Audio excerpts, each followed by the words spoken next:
I want to start this week's video by posing a question to you. What does being kind mean for you? Stop for a second and think about it. For me, being kind means sharing what you have with others. That can be your knowledge, your resources, or simply your energy.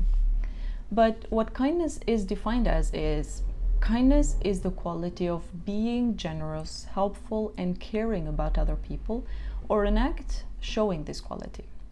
So kindness is an emotion or an action. Acts of kindness, we can find them everywhere. They don't have to be big gestures. An act of kindness is when your grandmother cuts the bigger slice of the cake for you, or when your parents show you that they care for you, when they listen to you without any judgment and advise you on how to handle a specific situation, or a friend calling you after a job interview that was important to you. First, let me just say, I am talking about being kind and not about being nice. Kindness is not equivalent to niceness. So many times we use these two terms interchangeably, but they do not mean the same thing. The definition of kind is of a sympathetic or helpful nature, while the definition of nice is pleasing, agreeable. Being kind means caring for people and showing them that you care. And being nice means being polite and treating people well. Here's the caveat though.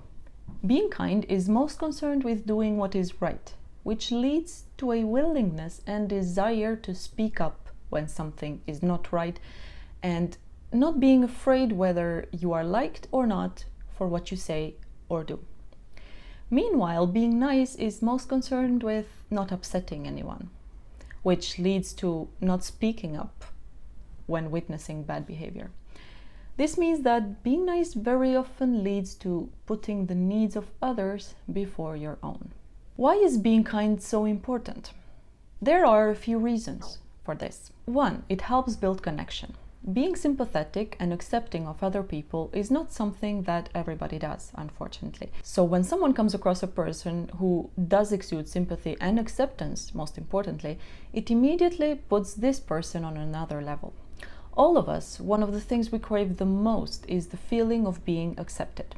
Inevitably, once we meet someone who makes us feel this, we immediately feel a strong bond and connection to them. Two, it makes us feel better. By helping others, it is not only them who end up better, or at least slightly better than before. Us too, we feel better after having helped someone. Research has shown that helping makes us happy. Other research has found that helping others also improves our physical health. In one way, we try to help others for our own selfish reasons, which at the same time, because it's helping others, it makes us less selfish. 3. It can create opportunities. Helping others, more often than not, opens the way to them helping us. We can talk here about genuine versus strategic kindness. Genuine kindness is pure benevolence. And strategic kindness, as you might have already guessed it, has as objective maximizing gain or minimizing cost. There has been research on the influences that lead to different types of kindness, and the main ones include age, gender, and income. By saying that being kind creates more opportunities, I am not saying that you should go for strategic kindness. What I am saying is that strategic kindness is better than no kindness at all. 4. It improves relationships. Being kind is very important for our relationships. Think about any kind of good and strong relationship that you might have in your life. Are you kind in that relationship? Is the other person kind to you? My bet is yes. Kindness helps us create and maintain healthy relationships with our family, friends, significant other, and colleagues. It helps in maintaining a good and cooperative environment for everyone included. Even though some studies have found that kindness is inherent to us, to human beings, kindness is difficult. So how can we be kind, or how can we be kinder? To find practical things that we can do to be kind, and that is my objective for everything, is finding practical things to do or steps to take for a specific objective. I thought of a list of 10 things to do if we want to be kind. So here we go. Number 1, treat others well and with respect. A dear friend of mine would always do this thing, which I remember the very first time I saw her do it, I thought to myself, she must be so kind. We were in a group of people, and at one point, everybody had already spoken about something, except for one person. Before moving on to another topic, my friend, she asked the only person who had not said anything. She would ask, "What about you, Mary? What do you think about this?" She would say it casually, but in one way, it would be very obvious that she did it so that it would make that other person feel accepted as part of the group and that their opinion mattered. It doesn't necessarily have to be the same thing, but you could find other little things like this to show your kindness towards other people. You could offer praise. If you have ever been praised by anyone, you know very well how good that makes you feel, but also the way you feel toward the person who gave you the praise. In general, you should find ways in conversations to make it about the other person. That will make you kind. Number 2, look and listen closely to things that people do not say. There are people that do not react to, take for example, microaggressions. I recall a particular instance. I was on a call with someone from the client service of a company, and she needed my full name. I live in France, and while my first name is international, my last name, Lohia, is not easy to pronounce. So when I have to say my first and last name to someone, I will spell everything out. She did not get my last name right, but then when I told her my first name, her response was like here in France. But in French is comme chez nous, which would more or less translate to like us. Now, considering that I was talking on the phone with someone who I would probably never meet in person or hang out with, I decided to respond with just, yeah, like you. That should have already told her that what she said was not all right. What I mean to say with this is, there will be people who do this, maybe inadvertently, but that does not mean that you should accept it. Or in situations where these microaggressions are directed towards someone else, even if this other person does not say something, if you pay attention, it will be obvious that they aren't comfortable. The kindest thing to do is say something that would elevate this person and make them feel better, and make the microaggressor understand that they shouldn't go around doing that. Number 3, make it a point to share things with others. Since I was a little kid, if I'd buy something like chocolate, chips, or chewing gum even, upon opening the package, I would ask the people I was around if they wanted some. And for the life of me, I would not understand the people who wouldn't do the same thing. You can show kindness by sharing small things that you have. If you buy some fruit to have at the office, offer some to your colleagues. If you get a dessert you like but a member of your family has not even tried it, offer a bite to them. If you go to a seminar that you find interesting, share what you learned with your colleagues. Do for others the small thing that you wish they would do for you. Number 4, start small. There are ways to be kind to strangers too. You cannot go up to someone on the street and offer them the information that you got at that seminar, but you could just smile and say good morning. Among all my acquaintances, I can pick 2 which are a pure joy to meet. When I run into them on the street, they always stop and make time for a good chat, even if they're in a hurry. They are sharing their wonderful energy, even though they could be having issues of their own occupying their minds. Start with the small things. Be present when you're talking to someone. Make it a point to share your positive energy with everybody. Number 5, be authentic. When considering any feature, the main thing about it is that it be authentic. If you want to be kind, you have to be authentic. You cannot not be authentic and hope that others will see you as kind. You could appear kind once or twice, or to someone who doesn't even know or care about what being kind means. But that is not kindness.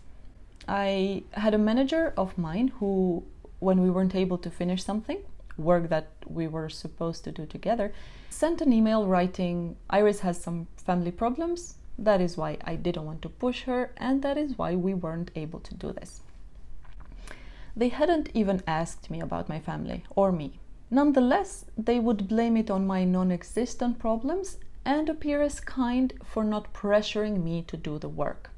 The first one is a completely different matter, but I want to focus on the second one. Now, having read this, it was very obvious to me that they weren't really kind. They were just pretending to be so that the other person, higher in hierarchy, would see them as such. But do you think it would take long for this other person to realize that they aren't really kind, they are just pretending to be? Number 6, being kind doesn't always mean being positive. Sometimes to be kind you need to be harsh. There are situations where speaking good and supportive words does not really help the other person. Take as an example a situation at work. You rehearse for an important presentation with your colleagues, and at the end one colleague tells you what a wonderful job you've done. Good presentation slides, good content, good presenting skills. That is, of course, nice and good to hear. Another colleague tells you, while I like the presentation, I think you could do better with this graph, or you could explain this concept with a better example. Sometimes this could trigger a negative response, our ego talking. Why would they say this? This thing was perfect. That other thing was pretty good. But which one would you prefer? I know I would prefer the second. It is true that you might already be very good, but I believe there is always room for improvement. For me, the second colleague is being kinder, because they are willing to tell me what they think would make me improve. They are not worried whether this would make me like them less. They just want me to be better. At the same time, it makes me feel heard. The first comment, anyone could do it to just mean that they did listen to the presentation and to make me feel good about me and about them. But I wouldn't even be sure that they listened to the presentation. One word of caution though. When you're going for the approach of the second colleague and you want to give constructive criticism, be careful in the way you say it. The way you want to say it is as a statement that is your opinion. If you say you should do this, you should do that, it has the potential of sounding arrogant. Number 7, influence will not exist without kindness. Especially at work, you can never have the level of influence you wish to have if you are not kind to your superiors, to your colleagues, to your subordinates. I can say I have had managers that were kind, and they were kind to everyone, and managers that weren't really kind. Mind you, very few will make it obvious their lack of kindness. Most will try to pretend as being kind. What I can say is that those who have had the most impact and influence on me and others have been the kind managers. Seeing someone being very good at their job and at the same time being kind to people is, sadly, a rare sight, but immensely inspiring. In my life so far, I've had the pleasure of working with such leaders, and I can honestly say that they inspire me each single day. Just the thought that such people exist in the workplace gives me joy and hope and encourages me to want to be like them.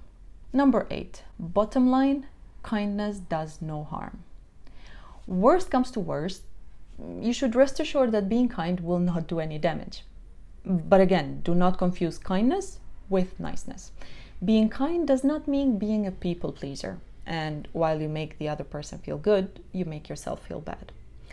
Try to do small, random acts of kindness when the opportunity presents itself. Then there's the question of perception as well. What seems kind to me might not seem kind to someone else. You try to do your version of kindness.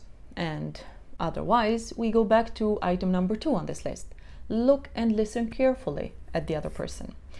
If they do not share the same opinion about your kind action, then you should be able to see it and amend it accordingly. Number 9, decide to be kind. You can simply decide to be kind.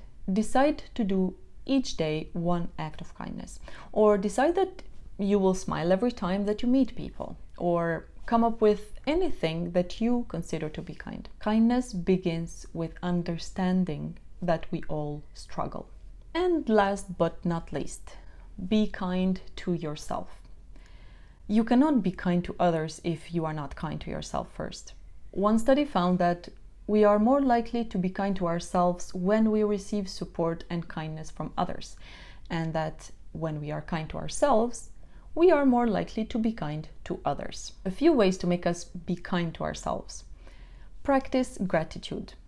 Sometimes counting the things that we have but we do not stop to appreciate, such as good health, a roof over our head, food, puts us back with our feet on the ground and makes it easier for us to be kinder to ourselves. Surround yourself with people who are kind.